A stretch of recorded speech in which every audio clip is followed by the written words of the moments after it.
Kristyn, welcome to the podcast. It's great to chat with you again. For people who aren't familiar with you and all the amazing stuff you're doing, especially in the sports world, softball and all that way, would you mind filling them in a little bit about who you are and all the amazing stuff you've got going on? My name's Kristyn Sandberg, and I am a former Georgia softball player. I played there from 2008, graduated in 2012, went on to play 8 years of professional softball in the NPF, which was the National Pro Fast Pitch League. And after that, kind of did some college coaching, had a small little stint in there as a phys ed teacher, and right now kind of just running my own private training business where I see 20 to 25 kids a week, softball wise, just building player development, skill development, and I coach a hockey team on the side. Oh my goodness, that's what a good mix. I mean, from softball to hockey and beyond that way. It sounds like such a fun life that way. And just kind of running it back from the start there. Obviously, you mentioned that you played collegiate softball, which is incredible. And you also played professional softball, which is something I don't find a whole lot of athletes that were able to play pro softball. And it's very difficult to track those athletes down to talk about those experiences on podcasts and that sort of thing. Personally, I've really grown to enjoy watching the game of softball, and we just did a podcast the other week with several softball strength and conditioning coaches about some of the unique considerations for the sport that way, from the pitch style to how often the pitchers throw and so on that way. And I personally overall just love the pace of the game. I feel like it's fast paced and anything can happen at any point or play, if you will, right? Like even just an infield like grounder could literally turn into a single just because of how quick the game occurs that way. So I've always enjoyed watching it that way. I'd love to hear more about what professional softball was like for you because like I said, it's very unique and we don't come across professional softball athletes that often that way. How did you get the opportunity and what did it look like to play pro softball, if you will?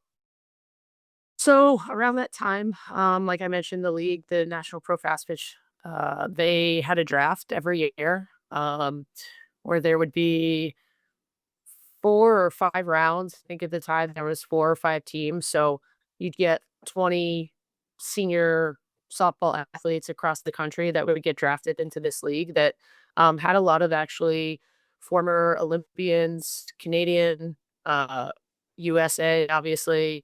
And so it was very competitive.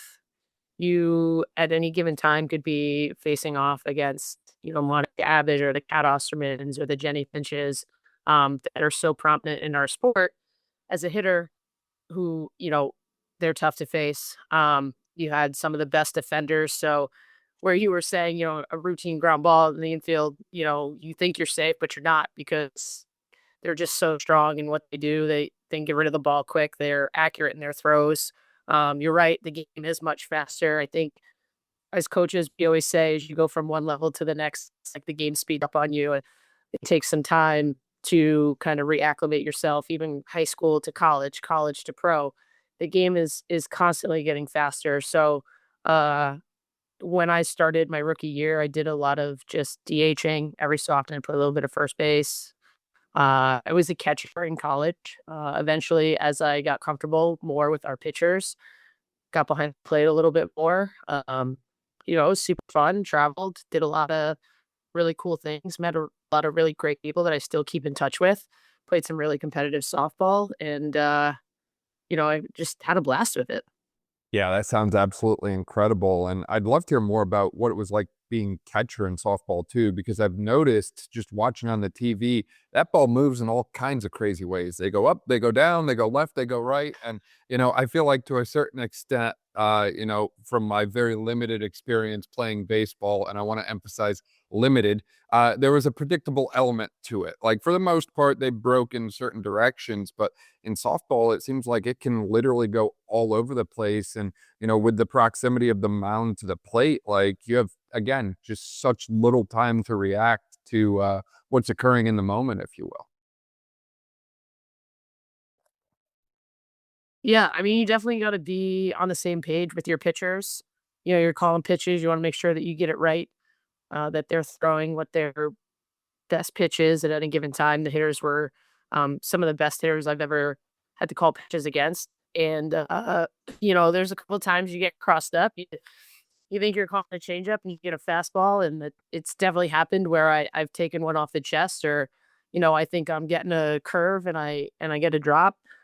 So you kind of just call a timeout. You go out, you have a conversation, you make sure that you're still on the same page, and you go back to it. You try to limit those mistakes as much as possible, and yeah, the pitches do go every direction. Usually, um, the pitchers are side to side, and they are better either up or down. Sometimes there are a few pitchers out there that are really good at making it break horizontally and vertically. And so then you're really just trying to, as a hitter, um, have really good vision and tracking the ball, watching the pitcher's release and trying to figure out, is this a pitch I'm going to swing at right now? Because they had some really tough movement as, you progressed from college to the pro level. Yeah, no, it's so interesting to hear you bring that up on the hitter side as well. I didn't even think about that. Several years ago, when we did a podcast with Tony Abatini, he brought up the concept of tunneling, which was the first time I had heard of it. And we talked about it in relation to baseball, but I'd imagine in softball, it's significantly more difficult because, again, there's just a lot less space between the plate and the mound. So you've got to react so much quicker to, a ball that can look the same for the first half of the distance. And then the next half of the distance, take a dive down or cut in or cut out or what have you that way. I'd imagine it was quite difficult. How do you go about kind of breaking down the differences between pitches, and how were you able to find so much success for yourself as a hitter that way when you were playing? I think being a catcher is really helpful in that department because the spin on the ball, and when you see that spin, generally which way it's going to go. Obviously, there's times where the pitcher doesn't do it perfectly, it falls out of their hand, or they let go of it too early and too late, so the ball goes a little bit different. But generally, the direction it's going in. The other part is just going into the batter's box and having a game plan and knowing what a pitcher's best pitch is, what their out pitch is, what's working for them that day. Takes a lot of, communication with your teammates. What are you guys seeing? How are they pitching you? Are they pitching lefties versus righties? So, it was, a game of chess sometimes, because at the pro level, we were seeing each other so often with the limited amount of teams that it was like, okay, you knew this pitcher threw a curve, a drop, and a rise. And, the ones that go up and down are two of their best pitches. So you're like, okay, I got to look for a ball that's going to be like right here between my mid thigh and my belt, because I know if it's there, it's not going too far up or too far down at that point. So you really just try to track the ball as deep as you can before you make your decision. And um, you know, the other part of that too is you mentioned tunneling, but also this idea of like effective velocity. So the pitchers would also, throw one pitch in a location, a fastball inside. They take that same fastball and they just locate it low and away, even though it's speed, it feels slower. Um, and so you're really just working on trying to have a good approach and good timing with the pitch to give it your best swing. Yeah, no, that makes a lot of sense, and to your point, I didn't even think about the velocity components of it as well. I'd imagine that would throw you off real easily that way, and I'd imagine a lot of the things that you took from your own career that way and obviously just outlined become the kind of things that you kinda teach to the next softball generation, if you would, right? How to pick up on those small differences and how to make up for the timing differences when the one pitch to the next is a 20-mile-an-hour difference, if you will, because obviously your ability to pick up on those things and react properly can obviously make a big difference for your team if you're up to bat in the moment. Yeah, I mean, I try to share as much as I've learned in my career and what I continue to learn with the athletes that I'm seeing. A lot of the times, we are working on mechanical things to make sure that their swing is efficient and puts them in the best position to be consistent. We try to develop their mechanics in a way that they can be consistent and repeat them over and over and over again. And the other part that I really try to hammer into them is just a mindset. You know, you've got to be confident. You've got to be aggressive when you get into the batter's box as a hitter. And if you're going in there, second guessing yourself or not confident in what you're doing, then you're going to have a really hard time. I tell them, we can work on your mechanics all you want. I can create the most perfect, efficient swing for you. But if you're not going into the batter's box with an aggressive mindset and wanting to hit the ball, wanting to attack the ball out front, you're gonna get beat, you're gonna get jammed, you're gonna swing and miss, you're gonna swing at pitches out of the zone because in your mind, you're thinking instead of attacking. So, I think right now, some of the hitters I'm working with, there is kind of this mindset of, I think, afraid to fail. And so you try to just give them all confidence to, hey, this is a game of failure. And I know that's probably sounds cliche, but it really is. And you're going to fail more times than you are going to succeed. And with that, you just got to keep thinking, next pitch, next at bat, next game, right? Obviously, we want to try to correct some of those things as soon as possible. We want to be making adjustments game after game. If we can make them pitch to pitch, that's ideal. So I try to teach them how to feel what's happening, use their outcome of their swing to help them. So, for example, like if they hit a ball and it goes off to right field and it's tailing away from them, usually that's a sign of like, hey, we pulled off the ball or we didn't, um, get good direction or extension to the pitch. So on our next swing, we really want to focus on that. We want to, the spin of the ball off the bat will give you a lot of information. How it feels off your bat will give you a lot of information. And so if you can kind of just take those things in and be aware of what's happening and know what adjustments to make, you'll be able to do that much faster than having to, come next week to your lesson and be like, so this happened and this happened and I don't really know what's happening, but these are my outcomes. So I just give them all information that they can, and that way they can kind of self help themselves while they're going, through their games, their competitions, their tournaments, whatever have you. Yeah.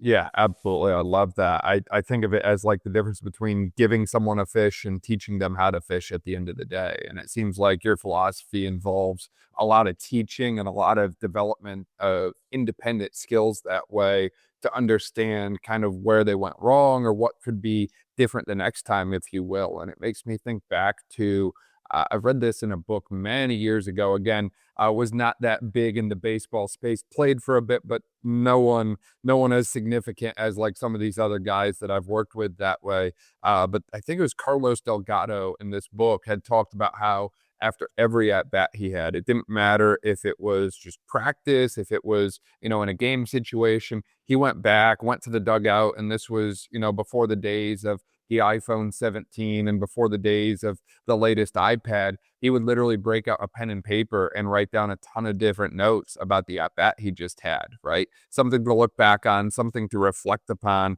And I think there's something to be said about that level of attention to detail in order to succeed in a sport like softball that way, especially as a hitter, because as we've discussed, it's difficult, right? I think one of the other unique areas that coaches, especially those that have played the game at the level that someone like you has, can really have a dramatic impact on athletes is that transition period. And you brought it up earlier when you were talking about, the jump from high school to college, the jump from college to professional. Like it's a significant jump that way. How did you navigate those leaps to the next level, if you will, when you were playing? And how do you kind of turn around and help the athletes that you work with now to help make those leaps and jumps from one level to the next in sport?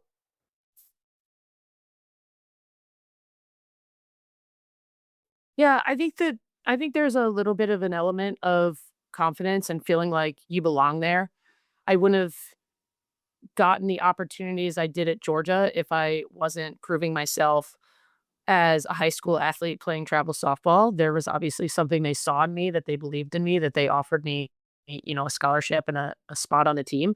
When I got there, I just tried to lean heavily on my teammates that had already been through it for a year, 2 years, 3 years. talking to them, what their experiences have been, really trying to talk with our coaches and understand what they were wanting from us. We did, a lot of fill pregame, practice, scouting pitchers, reviewing our own swings, going through at bats from games. So there was a lot of learning that went on even, through 4 years. If I think about the hitter and the catcher that I was my freshman year to what I kinda transformed into my senior year, like, I was 2 different people, I felt like, just with how I was performing and even a confidence level. Like, I felt so much better, I felt like I was in control of things, um, and our coaches did a really good job of giving us the tool that we needed. They also did a really good job of knowing what buttons to push and when to kind of get the best out of you. And then, you make a jump from college to pro. I, was lucky to be surrounded by a good portion of players from our US Olympic team. And I, became friends with them fairly quickly. I guess sometimes I'm a little more introverted. So it takes and I, you know, they were helping me. I was, talking to them about what to expect. What do these pitchers throw? Again, like doing that whole scouting thing because I don't know some of these pitchers. I've never. They're 5, 6, 7 years older than you, and you've never seen them throw. So you got to lean on your teammates, your coaches. I was really fortunate, to have great coaches my rookie season, and honestly through my whole career that were intelligent. They knew the game well. They all had different experiences. So, the game can be played so many ways. So just listening and hearing out what everybody had to say kind of gives you a new perspective or a different perspective on how you view and see the game. Um, I actually I was pretty comfortable with my rookie season. I definitely had that sophomore slump. So my transition from college to the pro was a little bit easier. It was that first off season that, okay, I have to train myself. Like I'm not going to the weight room twice a week with my teammates and I don't practice 5 times a week for 6, 7 months out of the year. So that was a big adjustment. That took some time to, I think, figure out what that looked like in the off seasons. But yeah, I mean, it's a lot of the same. It's continuing to have your confidence and believe that you're there. Like I don't get drafted to play in the league if the GMs and the coaches don't believe I belong there. So trying to kind of have a little bit of chip on my shoulder and say, you're meant to be here. You're capable of doing this. Um, just go out there and have fun and compete, and whatever happens, happens. Yeah, no, I think that's great insight and great advice. And it's so interesting to me that you bring up what you called that sophomore slump, if you will, because this comes up all the time when I'm talking with baseball and softball athletes alike is, they all give it a different term. Some call it the yips, whatever it is that way. But there's something that happens in these sports that I don't notice with other sports as often that way. And maybe they just have different language and I haven't picked up on it yet. But there's something about this concept of like, hey, 1 minute life is good, you're hitting good, pitching good, whatever it is. And then all of a sudden, like, it almost seems like out of nowhere sometimes, simple things just no longer are as simple as they were that way, whether that's hitting, whether that's fielding and making a couple errors, or, from a pitching standpoint, missing your locations, whatever it is that way. That's something that I hear impacting almost everyone that plays either baseball or softball that way. And it sounds like you had a little bit of an element to that. And obviously you mentioned, growth and confidence and leaning on your teammates and so on that way. But is there anything else that you found that really kind of helped you through that sophomore slump period, to use your terms, if you will? Because again, I find a lot of athletes can relate to that, and they're always looking for the escape from that situation, if you will. Yeah, I mean, I think part of it is mentally you've got to understand like you're gonna go on a little bit of a roller coaster ride. You're never gonna be perfect. You're never gonna be 3 for 3 every game. You're not always gonna come through in those clutch situations, but it's kind of you gotta take this mentality of like, all right, I'm gonna be ready for my next opportunity there.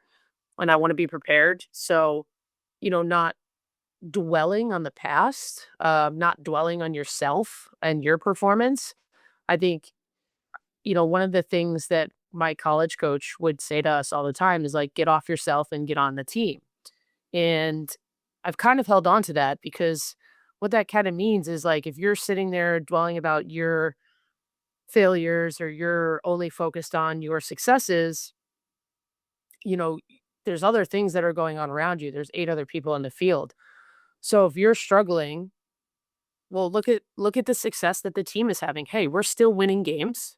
We're still putting up runs. You're still making defensive plays, and the other stuff will come for you eventually. Keep working. A lot of the times in sport, we think that there's this like hard work pays off type deal, and I believe it's true. I just think sometimes people think it's going to happen faster than they want it to. Like, oh, I went and took 200 swings last night, so tomorrow I'm going to go 3 for 3. Like, no, it doesn't always happen. But what you can do when you go do that is you try to think about the things that have been helpful to you that have led to success.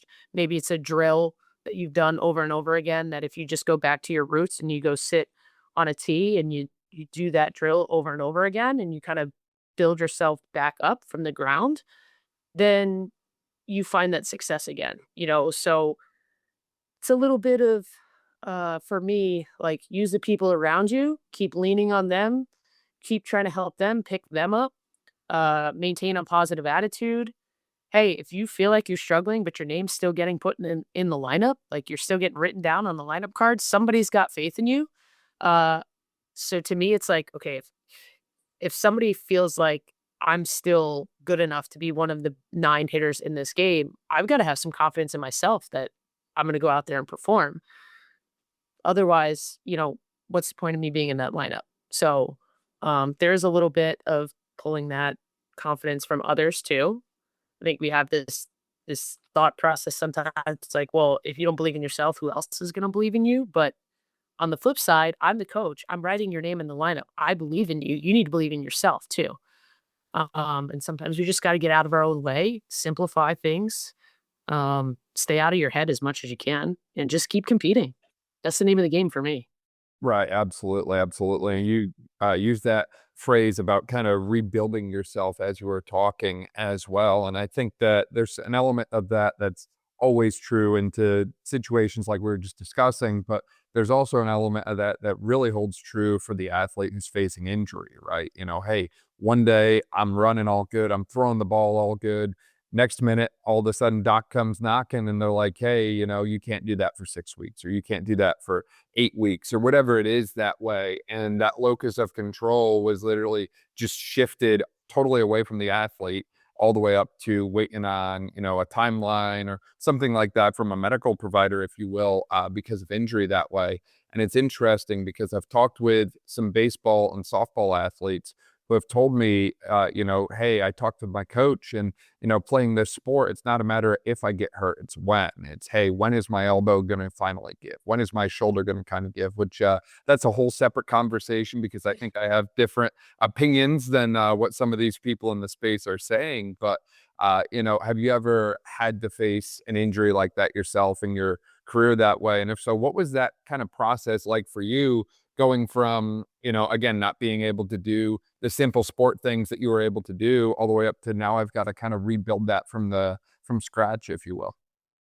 Yeah, I have certainly faced my fair share of injuries, from broken bones, pretty serious stress fractures, torn meniscus, recently just had, torn UCL, torn flexor tendon. So I had the lovely Tommy John that no baseball, softball player really wants to have. But yeah, I mean, I've had, 8 different surgeries now at this point over the course of playing and then post playing. College, I had a couple, that I had to deal with that took me out for, I actually got injured in the World Series my sophomore year and didn't actually get cleared to play until January of my junior year. Oh my goodness. So that was a little that one was a little bit tough. So I had had a stress fracture of my lateral femoral condyle that, uh, when I finally got back to school, because I had gone home after the World Series, and they had told me, "Hey, it's just a bone bruise. Kind of take it easy for a little bit. As you start to feel good again, you can kind of work your way into, hey, get back to training. You can go back and play summer ball. This is something where you just kind of got to give it some time to calm down, and then you'll be all right." And what actually happened, I think, over the course of the summer was that bone bruise turned into that stress fracture. And when I got back to school, I kept saying, like, "Hey, I literally feel like I'm being stabbed in the back of the knee with a knife right now." And, we finally got some new imaging, and I remember being in the weight room, and our athletic trainer walked in and was like, "Hey, you need to sit down right now." And I was like, okay." Like, I don't know what this means, but and he kind of explained the severity of it. And, I met with the doc the next day, and, you walk in there one day and you sit down, and then next thing you know, you're crutching out and you're like non-weight bearing for 6 weeks, 8 weeks, whatever it was. And I'm like, "Wait a second, I just played all summer. Like, I've been training with the team for the, last week and a half that we've been back at school. What do you mean?" So that one was tough in that it was kind of this period of, like, it's really just about listening to my body and expressing what I'm feeling to the trainers and the medical staff, um, because we really needed that intense pain to calm down to kinda get back to weight-bearing activities. So, I meet with the doc and, "How are you feeling?" "Ah, I still kind of feel this." "Okay, take the crutches for another 2 weeks. Go back." "Oh, how's it feeling?" It's alright, but as I we did this, rehab-wise and did that, it kind of flared it up. Alright, take the crutches for another 2 weeks." And I'm like, What do you mean?" Like, this started out with, "Hey, we're just doing this for 6 weeks."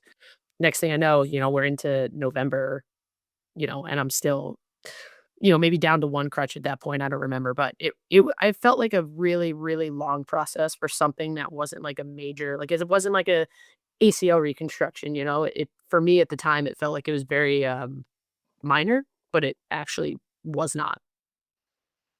Yeah, no, it's so interesting to hear you bring that up because I've had a number of athletes that have unfortunately struggled with bony type injuries like that, stress reaction, stress fracture, you name it. And it's been very frustrating to them. And a lot of them have kind of looked at me and said, like, I wish it was something that they could have just done surgery on and then it's better because some of them, they didn't get better. There was a couple that we had that went through bone stimulators and all these Yep. crazy different things for 1 to 2 years, and there's no change, and it still hurts, and they're just kinda told to live with it, and it's like, "Wait a second, there's, like, a crack in this bone, and now I'm just being told to live with it and accept it, and that's as good as it's gonna get?" It doesn't make a whole lot of sense to me, and I found for a lot of athletes, those bony injuries, kinda like you mentioned, they're more frustrating to deal with for them than a lot of these other injuries where it's like, hey, yes, this isn't easy, but I know if I get this surgery that, everything is kind of fixed. It just needs to heal. I need to do the rehab and then we're good to go. As opposed to like, I don't know the exact number, but like I said, we've seen multiple anyways that just bony injury that never healed like it should have, if you will. Yeah, I mean, I had a running joke with our athletic trainer at the time because, every time I went to go see the team doc, he'd be like, "If it was torn, I could fix it, but, unfortunately, I think we would just need to give it time," you know? So, I like you mentioned, like, I had a bone stimulator that every day I'd put it around my knee 2, 3 times a day and just kinda sit there with it, um, and yeah, it was just like a waiting game to see when this pain would kind of subside, and eventually it did. But, I was still had the giant unloading brace that, I had to wear underneath my uniform, and I don't know, it wasn't terrible, but it definitely was like bulky and limited my range of motion when I was down in a squat as a catcher. So I had to get a little creative and change up my stance a little bit while I was wearing it. But, eventually you you continue to listen to your body, you do all the right things. You find yourself back out there on the field eventually. And for me, it was longer than I would have liked. But, at the end of the day, I was healthy for opening weekend, and we eased back into the lineup as a DH. I played a little bit of first base, and, the biggest message from my coach at the time was, "Hey, I don't need you catching right now. I need you catching in April and May and June, hopefully at a World Series again." So, I didn't love it. Catching is kind of what drives me to softball. It's, the one thing that I love doing, which I guess if we go back to kind of like the performance thing too that you mentioned earlier, like when I wasn't hitting, I knew I was still catching. So I could use that as like my little getaway from my hitting performance, which also would kind of help with that. But yeah, I mean that process was long, it was lengthy, it was kind of a roller coaster up and down, and a lot of trips with our athletic trainer to see the doc and game planning, but, we got it eventually, and that's all that matters, I guess. Yeah, yeah, no, eventually we got there. That's good, and it sounds like you had a very supportive AT, which I think also makes things so much easier as well. Not to say it's easy by any means, but essentially, like, I've seen some of these athletes that it's like, "Oh my gosh, this is the first time they've ever been injured," and it's like trying to navigate that while also still navigating the stresses of college and all these other crazy things that they have going on. It can be a lot if you don't have a good support system in place. So it's great that by the sounds you had that. Now, obviously, you also mentioned about the elbow that way and the Tommy John, if you will, that way. I'd love to hear more about that because that's another one that obviously comes up a lot in this baseball, softball kind of world, if you will. But I feel like every time I've seen on social media, you seem to be really crushing that rehab so far. Yeah, so this one was interesting. Last summer, I had an ulnar nerve release from some pain that I was having in my elbow, that kind of randomly just appeared. I can't really pinpoint it to one particular thing that might have done it, but, at the time I was coaching college softball and I know I was throwing a lot of BP and I just kind of had this elbow pain that I figured, okay, it's probably just some tendonitis. You've been throwing hundreds of, BP pitches a day. It's late in the season. It'll calm down over the summer when, um, you're not coaching to this degree. And so it did. But then we got back and I started working with my athletes over and over again, day to day, and it kind of came back. So the difference is that summer it didn't go away. So I figured, okay, let's go get this looked at. Got the initial MRI results. My UCL was actually great at the time. And they started asking me these questions about like tingling in my fingers. And I was like, I mean, I also have Raynaud's, so I can't really tell you for sure if this tingling is like nerve or circulation or, so it was like, okay, well, if we do this injection and it alleviates your pain, then we know it's coming from the nerve compression versus a bone, like a bone bruise or anything like that, or even just the Raynaud's, right? So got the injection and kind of cleared my elbow pain. I was like, wow, this feels great. Like I feel like I'm 18 again, this is like gone. So with that, we were like, okay, let's I can't do it now because we're getting ready to start, a college season. So can we do this in, May, June, whatever? So that's what we ended up doing. And so I had that last June, was rehabbing from that.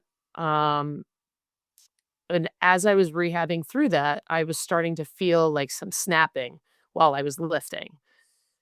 So I'd go overhead and do like some sort of press and come down and I would feel something snap and my ring and my pinky finger would tingle. And I'm like, that's not normal. I've never had that before. And yeah, I'd go back to the doctor. She's like, oh, I don't feel it snapping. It feels like it's in the groove. It feels like it's okay. And I'm like, all right, but like, I'm telling you, I'm still in pain and this is what I'm feeling. So ironically, where most people feel the pop while they're throwing, I actually was at hockey practice one night and I went to go shoot on my goalie and the puck went about 2 inches in front of me. And I felt my forearm kind of ripple and I was like, that's not right." Being a thrower, knowing what the injury kind of entails, I I was like, you know what? Let me grab another puck and let me just shoot it. And so I did, and I was able to shoot it. So I was like, okay. Now, ironically, one of our other coaches is a physical therapist. So I was like, Katie, we might have an issue here. When we go back in the locker room, will you look at something for me? And in the moment, she was like, I mean, you feel loose, but you feel loose as you've been throwing your whole life. So that it she's like, "I feel 2 endpoints." I'm like, "Okay, great." But the pain kinda kept going, kept going. So eventually, I went back to the doc. She ordered me a new MRI, and it came back, and I had a partially torn flexor tendon, a partially torn UCL. I had kind of a stress reaction going on in my elbow. Wasn't quite to the point of fracture yet, but from my understanding, it was a pretty significant thing going on in there. Um so, initially she kind of wanted to do just like a debridement, clean it up. And I was like, well, what about the tears? So I ended up seeing one of the elbow specialists here, and then eventually just kind of went and got a second opinion from Dr. Ahmad because he's right here in my backyard. He's like, listen, I don't even need an image to tell you that the snapping you're feeling, like, you need to move your ulnar nerve. And I was like, okay. He's like, if I would have seen you last summer for what you were telling me was going on, he's like, I would have just moved it. It's like, all right, sounds good. And then he's like, while we're in there, we can fix this flexor tendon, and that'll add a little bit of time to your recovery. I'm like, okay.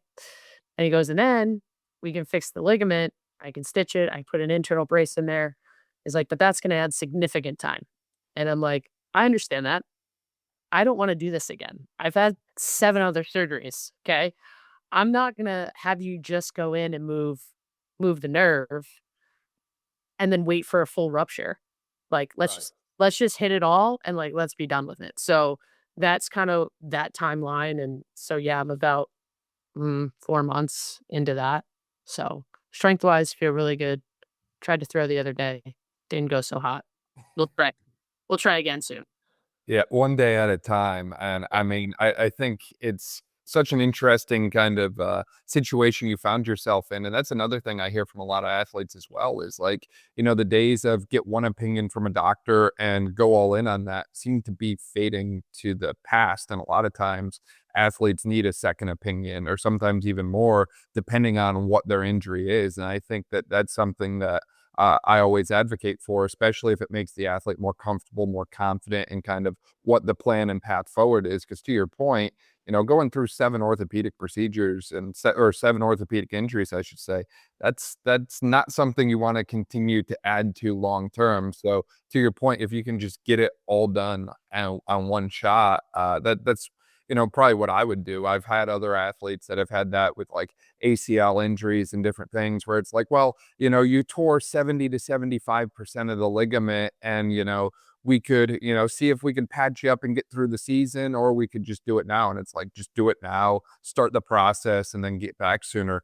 Obviously, as you were talking, you also brought up, the hockey component, which I, for some reason, just completely left in the back of my memory. I'd love to hear how hockey has fit into this whole journey as well, because obviously we've talked extensively about softball, but it sounds like you've had multiple sporting interests during that time as well. Yeah, I mean, when I was a kid, I played anything that I could, get into. My dad was a hockey player himself. When I was younger, he was kind of playing in local rec leagues. And I don't know, I just really liked it, the physical part of it, that it was fast. And so I started playing that around 8. I played baseball, softball, 5. I did the whole T-ball little league all the way up. So the 2 main sports I played growing up were softball and ice hockey. Um, Continued to play both really through high school. And, once I got to college, I was like, okay, well, clearly you can't do this. Also, you're in the South. Where are you going to find a hockey rink? Not really possible to do that. So I picked it back up again when I moved back home, and I got back into playing into adult leagues myself. Met a whole bunch of people around here that I didn't know. Reconnected with a lot of people I did know growing up. So I get to play with some of the girls that I played with growing up now again, which has been really fun. And in the process, met the hockey director at the local rink who ran a girls organization, and I'm now 6 years into coaching that too. That's awesome. My goodness, it's amazing to hear how you've kind of taken all of the sports that you played as a kid kind of full circle, and now you're coaching them and kind of giving back to that next generation, if you will. And I think there's something to be said about that because a lot of athletes tell me, "Hey, I never want to leave the sport." And it's like, well, you don't have to. You can find a way to make that sport Yeah. your life and career moving forward. You just might have to get a little creative, if you will. Yeah. It's been interesting. The group that I have now at with the hockey team, I've had a lot of them since they were 12U players. So I've coached them for the last 3 or 4 years. So that's been really fun to see their growth and their development over the last couple of years. You know, I always loved hockey. I would probably say it was my first love. I was probably better at softball around that time where it was like, okay, let's make a decision. There's also way more opportunity with softball to play collegiately at the time. So that was kind of the route we took. And then, yeah, there's kind of like this running joke. All roads lead to beer league, if you will, whether it's, softball goes to the slow pitch side, hockey's got rec leagues, there's soccer leagues, there's flag foot. I mean, you name it, like whatever you want to play, it's out there. You just got to find it. And so, yeah, I got back into it. It's been a load of fun. I enjoy going out there with my friends and getting a workout in. And then, just working with the kids and giving them a space where they feel like they can grow and mature, become confident in not just like their game, but themselves.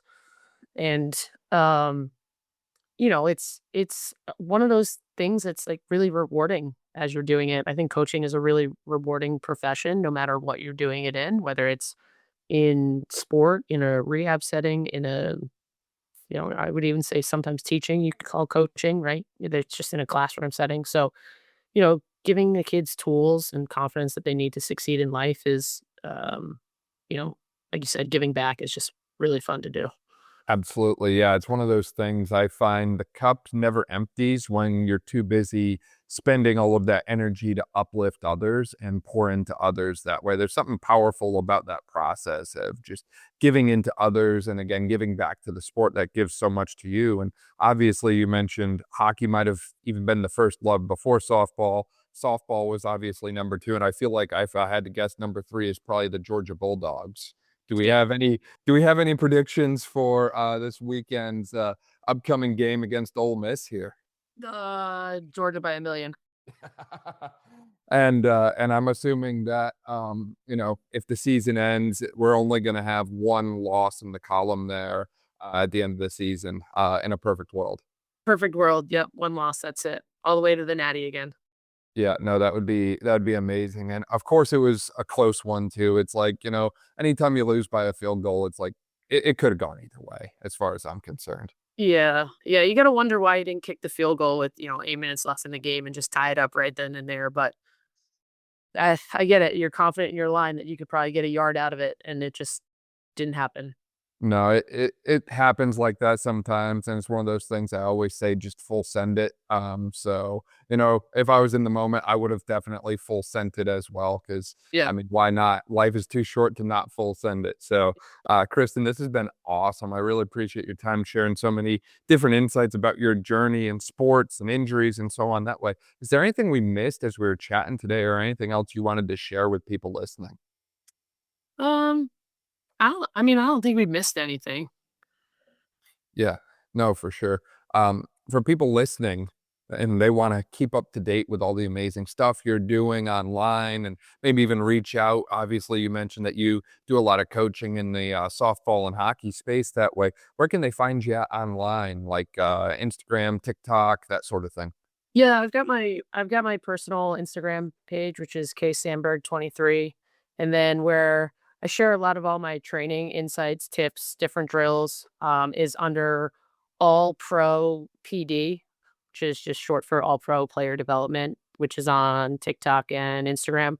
Um, that's where I put all my little tidbits to try to share and grow and just pass along.